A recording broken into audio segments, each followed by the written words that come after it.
Hey, what's up? This is T-Dub Jackson with you again. Looking a little scraggly here. I'm getting ready for a big 3-day weekend, and just thought I would read you a couple more letters. And I'm thinking about calling this the Help Me T-Dub. Kind of like the Dear Abby, or I thought about Dear T-Dub. I thought let's be original. And most of the questions that I get through email or in the letters is usually the subject is something to do with Help Me T-Dub, something along those lines. So let's read a couple letters. Let's read some good ones first, because I don't want this to be about all bad news all the time. This one, he's got a very original first name, so I'm not going to read his first name. But it says, I wanted to write and say thank you for the audiobook. I bought it 24 hours ago. I've been listening to it all day, and it's changed my outlook on my whole situation. Honestly, at the time, I was desperate for something to make me feel better and was convinced this was a scam.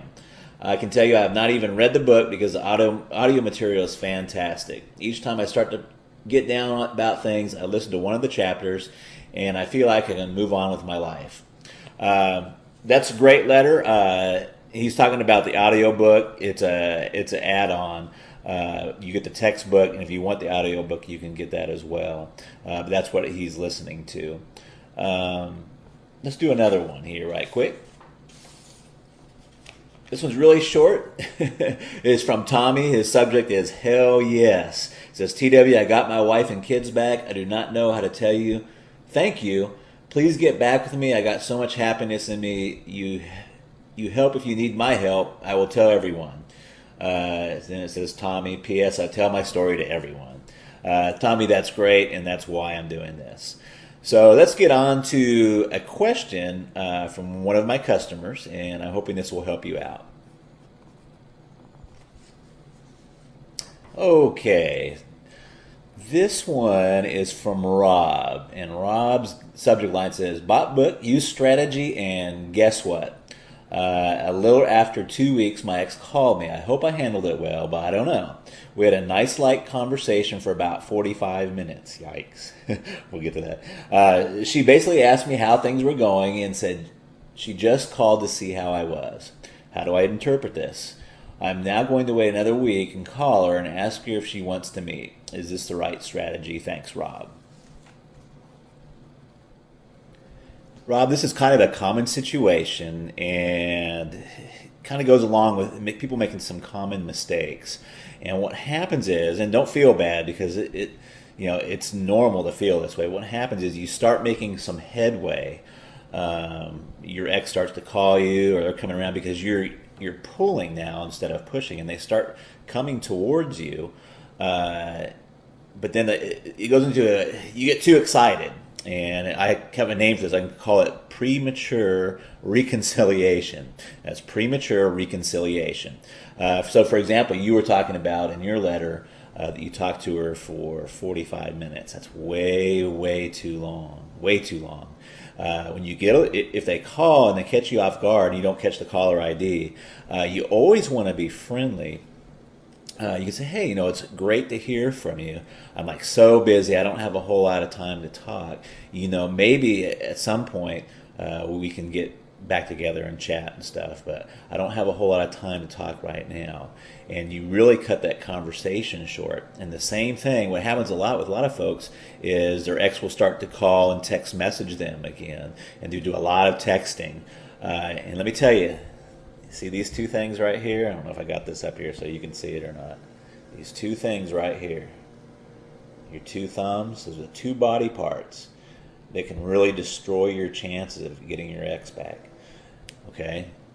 Don't text, especially in that period where we are trying to work and attract them back. Don't be using that text message that will just destroy your chances. What you want to do and what your attitude wants to be, and again, it's not all about just what you say and the words. It's got to come from the inside and the attitude.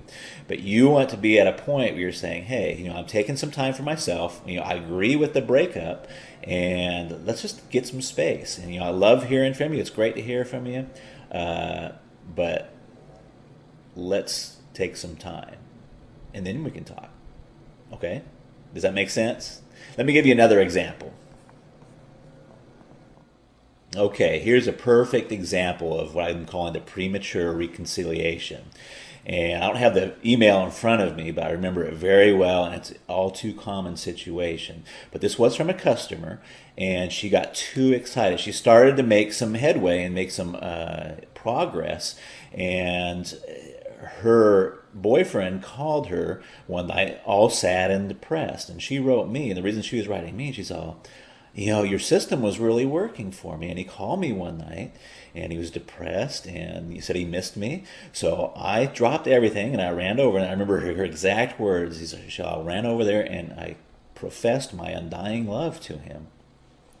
And I think, and she didn't come out and say this, but I think they slept together that night. Because when she was writing me, she said that he went cold the next day and basically said, last night was a mistake and we should stay broken up, so on and so forth. And that's why by him saying that last night was a mistake, I really think they slept together. So what should she have done? What should she have said? It would have went a lot better if she would just said, hey, it's so great to hear from you, and gosh, I'm sorry you're going through such a tough time. But at this point, I'm just not ready to see you or do anything like that. But hey, why don't you give me a call in a week or two, and maybe we can get together and go have some coffee or something. You see, that would have been way more powerful. That would have been way more pulling. And he would have thought about her for a week or two, and she would have been in his thoughts and mind, rather than her going back over there and professing her undying love, which is just not going to work. And she was a little upset with me because she said your system started to work, but then it just went all haywire. Well, and I just told her, darling, where in the system does it say to run over there and profess your undying love? It really doesn't say that anywhere in the system. And she knew I was right, and we emailed back and forth. And I think we did get her straightened around there. But you want to really be careful that you don't get too excited. In the system, there are very powerful techniques and methods for them to get them to call you and to start pursuing you. But you have to be careful of the premature reconciliation. So, don't talk to him for 45 minutes on the phone. Don't let these two body parts ruin your chances there. Be cool, be aloof, let them chase you a little bit. Always be a little bit hesitant. If they call you up, that 2 weeks that goes by, if he calls her up and says, hey, you said to call you up in a couple of weeks, let's go have coffee. Always be a little unsure. Maybe, that kind of sounds good. When would you like to do it? Don't just be rushing in there. Women are better at this than men are. But, don't get too excited. Don't fall victim to premature reconciliation. If you don't have a copy of Magic of Making Up, I would just like to very gently nudge you to click the link underneath there. And it really does work. It's not a scam. And I am very involved in trying to help folks get their exes back, and save families, and save relationships. Great talking to you, and stay tuned for the next edition of Help Me T-Dub. Thanks.